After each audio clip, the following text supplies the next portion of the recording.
Safayyamun. Jiraachuu qaba.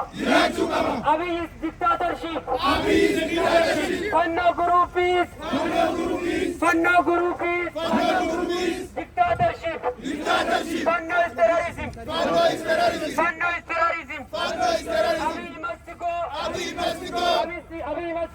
Abiy must go. Qalamni ummata salaale.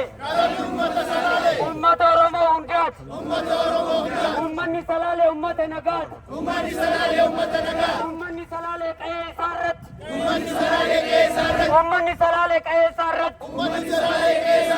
Biyya Rabbi isaaf kenneef. Akka barbaadetti. Galee jiraachuu qaba. Kanaafuu mirgi ummata Oromoo eegamuu qaba. Netherland government don't support Abiy Ahmed.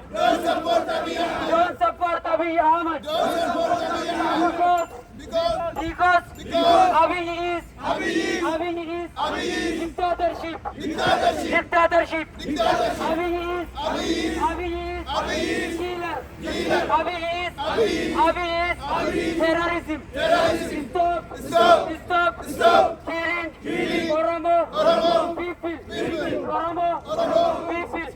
Qalamni ummata salaale. Dhumaatii Oromoo hundaati.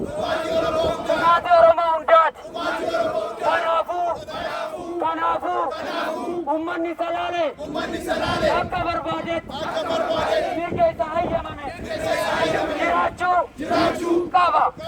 Mirga lubbuun jiraachuu,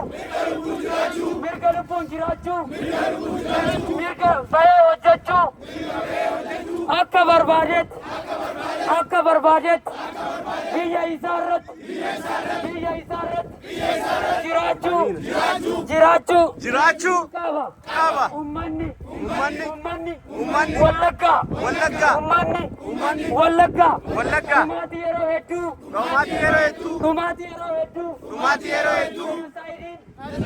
Genocidein